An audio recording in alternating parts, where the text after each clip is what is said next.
Hello and welcome to the program. I am DEJI360. After about 2 weeks of demonstrations against police brutality by the NSAS protesters across the country that culminated in the Lekki Tollgate incident, Nigeria is currently facing a difficult situation caused by the wanton destruction unleashed in several parts of the country by some hoodlums. Now, the violence which erupted across the country has left severe damage than anyone could have imagined, from looting to mass destruction of public and private properties. Particularly in Lagos, the outcome is dire. The state witnessed widespread arson, which affected several public infrastructure, BRT buses, government offices, police stations, and so many others. The private sector also has a sorry experience to narrate. Many banks and shopping malls were also looted by these hoodlums. Now, the state has run into losses amounting to billions of naira. Businesses have been grounded in many situations, while several people have lost their source of livelihood.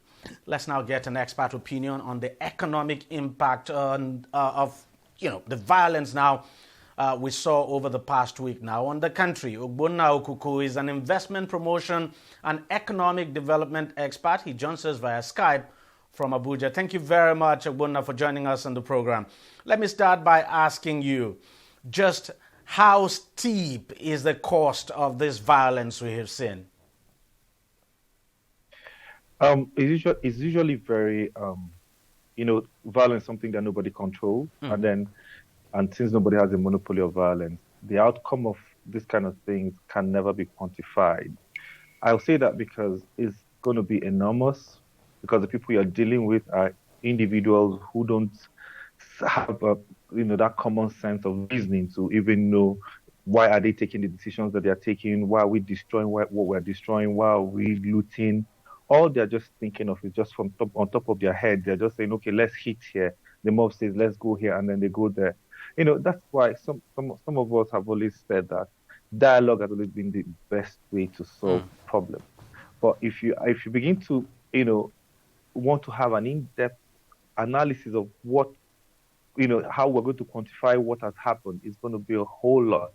It's going to take months and, even years to find out how much losses that we have, that we have encountered as a nation. People are just looking at, the physical infrastructure, things that were destroyed and all of that. People are always forgetting that goods and services that did not move from Lagos, which is also the center of almost the petroleum product, a lot of goods and services that moved from Lagos to other parts of Nigeria were all stalled because of this particular, issue that came out from the NSAS protest. So it's going to be a whole lot. The loss will be enormous to our nation generally. Let's even start looking at Lagos. Let's even start from the police stations that were destroyed in Lagos alone. Over 20 police stations were destroyed. The police actually put the figure at about 25 or more than that. We know how much it would cost to set up some of these police stations, but you look at the fact that the country is currently facing financial difficulties. Government revenue it's just not there. Government has been experiencing a severe shortfall in its revenue. Most of these destructions now were not factored into the budget. How is this going to affect in terms of the budget now? How does the government address this? Would it be possible to address it with the 2020 budget that is before the National Assembly now? Because all these things were not factored in. No, for anything, first things first, let's look at it from the point where they say necessity is the mother of invention. Now, if peradventure there's a force majeure or something happens that will necessitate us thinking outside the box, I think this is also a blessing in disguise. A lot of people have been clamoring for better funding for the Nigerian police and all of that. I also see this as an opportunity for the Police Trust Fund to now begin to see how they can become innovative. Let me explain further. If we do the assessment and then we find locations where these destructions happened. I'm looking at it from the police point of view. Now, and we have a police trust fund. I strongly believe that the best for us to do now is now to get the community to rally around the police through the police trust fund to raise funds to transparently rebuild some of this infrastructure. Now, what that will do is not just that we're not going to be we're not going to be looking for extra budget from the government to fund this particular infrastructure, but we are also making the community and the police have a better connection and relationship, because this thing will be happening and it will be done openly, where community leaders, people who dwell in those communities can be seen contributing towards building this particular police stations, for example. And that will also make the policeman know that the community is actually the one doing this for you. So it's not like one DIG or AIG collects the money and then he brings it, then the policeman... And maybe, sorry to interject, and maybe that way the community too would want to protect the police station in the case of any violence in the future. That's correct. That's how things are done. See, if we don't domesticate leadership to suit our lifestyle and the kind of personnel, the kind of people that we are, we can't borrow something that does not work here. For example, we don't have social security number. We don't have ID cards as the people, so we can't even say these are Nigerians, these are not Nigerians. But little things like these are things that will bring us together for us to know ourselves. Everybody's talking about state police, this one, that one. It starts from this kind of community effort towards a convergence between the police and the people who are being policed, or the people who are being protected. So I think that's one of the first things we should look at. Leave the budget out of it, because whether we like it or not, we're still having a huge budget deficit that we're still going to be borrowing money to fund. So some of these things are not things that I think government should focus on. I think government should just be able to talk to the people, talk to communities and say, come, is our thing, so let's turn it to our thing. And then, like I said, using the platform of the police trust fund, those monies can be raised and then the police stations can be built. Now, if you're going to ask me a question about the BRT buses, I'm going to go there. Now, let me say this. I'll think that it would be wrong for us to say that those buses were not insured. Anybody who tells me that, I will be very angry with an efficient government. I doubt if those buses were not insured anyway. So when we're counting costs of losses, we should also be careful what we say and what we put out there, because whether you like it or not, some of those buildings should be insured, like the MPA buildings. So these are the times. But then beyond insurance, the truth is that some of this infrastructure and facilities, even the buses that you've talked about, they can't be bought off the shelf. That's just the truth. So you're going to have a time lag now between now and when those buses would arrive. That's just the truth. So all of that you could factor into the cost as well. Of course, that will always be there, because I mean, if the people or our children or our colleagues or our friends have contributed to the destroying of things that are important to us, everybody has to suffer whatever that the outcome. So for me, I'm still looking at it from the cost point of view. So if it comes to the hardship, the pain that will come with it, fine, good and fine. These are things we all have to suffer. Because, okay, for example, some people would have lost their life, sort of livelihood from just this thing that erupted. Some people, would have, lost their lives. And that is very key, because we have to also look at the number of people, for instance, who work in some of these facilities or that have been destroyed. Take, for instance, the BRT buses, the people who work there. You take, for instance, some of the banks that have been affected, some of the buildings that have been affected, some of this infrastructure. People who work there would automatically be without job, at least for now. Yeah, that's true. I agree with you. These are, like I said, these are things that, that like some people call it collateral damage.